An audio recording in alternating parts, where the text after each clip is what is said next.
Hello dear students, welcome to Glaze of Knowledge. This is the part 4 of acid, bases and salt. In today's video lecture, we will discuss about properties of bases in detail. The first property of this bases reacts with acid to form salt. So it means कि when you react a base with an acid, then a salt and water are formed. जब भी हम किसी base का reaction acid के साथ में करेंगे तो ऐसी कंडीशन में आपको जो प्रोडक्ट ऑब्टेन होगा वो एक सॉल्ट होगा और साथ में आपको देखने को मिलेगा कि वहाँ पर वाटर भी फॉर्म हो रहा है। ठीक है ना। चलिए इसका एक एग्जांपल हम देख लेते हैं।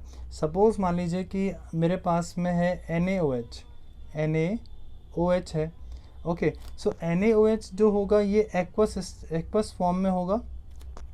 देन इसको हमने रिएक्ट किया है H2SO4 के साथ में, ये भी जो होगा ये एक्वस के फॉर्म में होगा। जब हम इन दोनों का रिएक्शन करेंगे तो आपको क्या प्रोडक्ट देखने को मिलेगा, जैसा कि मैंने अभी बताया आपको कि यहाँ पे मिलेगा सर Na2SO4 यहाँ पे आपको देखने को मिलेगा, जो कि एक सॉल्ट है, जो कि क्या है, एक सॉल्ट है, राइट। और यहाँ पर एक चीज़ और फॉर्म हो जाएगी, वो है H2O, राइट। तो यहाँ पर जो सॉल्ट फॉर्म होगा ये भी एक्वस के फॉर्म में होगा। और H2O के बारे में आप सबको मालूम है कि वो तो एक लिक्विड का स्टेट होता है, राइट। सभी को ये सारी चीज़ें पता है। तो आप ध्यान रखिएगा कि जब भी किसी एसिड को किसी बेस के साथ कंबाइन किया जाता है तो ये एक न्यूट्रलाइजेशन रिएक्शन होता है, राइट। समझ में आ गया होगा। ये एक तरीके से क्या है, न्यूट्रलाइजेशन रिएक्शन हो गया। यहाँ पे कुछ भी यहाँ पे ना तो एसिडिक रहा ना तो बेस रहा, राइट। आई होप कि आपको क्लियर हो गया होगा। Okay, now move on to the next property of base. So the next property is very simple, that bases solution conducts electricity. So इसका मतलब यह है कि अगर हमारे पास में किसी भी बेस का सॉल्यूशन होगा तो क्या हो सकता है, उसमें से इलेक्ट्रिसिटी को पास किया जा सकता है। लेकिन इसमें एक कंडीशन आप ध्यान रखिएगा कि जो भी हम यहाँ पे बेस लेंगे, जो भी हम यहाँ पे क्या लेने वाले हैं बेस, उसका जो फॉर्म होना चाहिए वो एक्वस फॉर्म में होना चाहिए, तभी ये चीज़ पॉसिबल है। क्योंकि हम जानते हैं कि जब वो एक्वस के फॉर्म में होगा, मतलब जब वो वाटर के साथ में कंबाइन होगा, तो इसके जो आयंस होंगे ये फ्री हो जाएंगे मूव होने के लिए, और आयंस स्प्लिट होने के कारण ही ये चीज़ पॉसिबल है। ठीक है ना, क्योंकि आयंस तभी बाहर आएंगे जब ये स्प्लिट होगा वाटर में, तभी ये चीज़ पॉसिबल है, अदरवाइज ये चीज़ पॉसिबल नहीं हो सकती। तो आप ध्यान रखिए, कभी भी चाहे आपको एसिड में अगर ये रिएक्शन करना हो, चाहे आपको बेस में ये रिएक्शन करना हो, कंडक्शन जो इलेक्ट्रिसिटी का होता है वो सिर्फ और सिर्फ एक ही कंडीशन में होगा, वो होगा एक्वस के साथ में भी, एक्वस के साथ में ही हो सकता है, अदरवाइज ये चीज़ पॉसिबल नहीं होगी। आई होप क्लियर हो गया होगा। Okay, now move on to the next property, that is bases react with some metal to form hydrogen gas.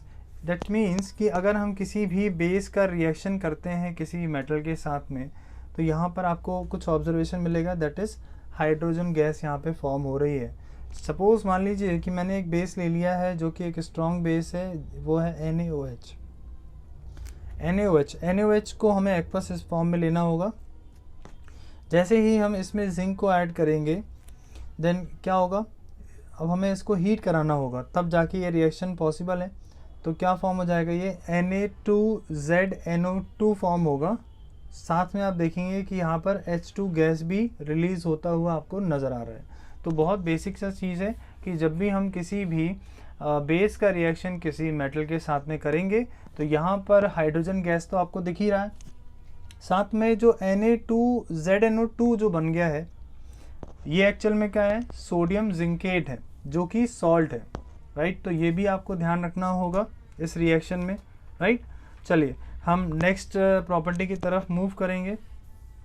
Next property हमारी क्या है कि जब हम किसी भी बेस को रिएक्ट करते हैं नॉन मेटल ऑक्साइड्स में, तो ये क्या फॉर्म करता है, सॉल्ट और वाटर को फॉर्म करेगा।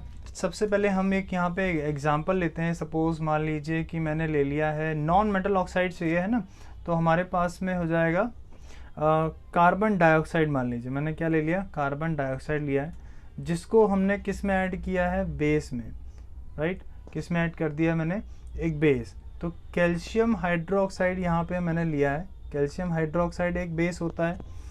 जैसे ही आप इसको देखेंगे तो इसका जो रिएक्शन फॉर्म होगा, जो प्रोडक्ट फॉर्म होगा, वो फॉर्म होगा CaCO3 फॉर्म करेगा। ये CaCO3 क्या है? कैल्शियम कार्बोनेट है, जो कि एक टाइप का सॉल्ट होता है। एक टाइप का क्या है? सॉल्ट है, राइट। और साथ में आप देखेंगे कि यहाँ पर वाटर भी बनता हुआ यहाँ पे हमको नज़र आएगा, राइट। सो आई होप आप समझ गए होंगे। तो ये थी बहुत ही बेसिक प्रॉपर्टीज़। आज के लिए इतना ही है, नेक्स्ट पार्ट में हम इसके आगे का करेंगे। So thank you so much. Video को लाइक शेयर जरूर करिएगा।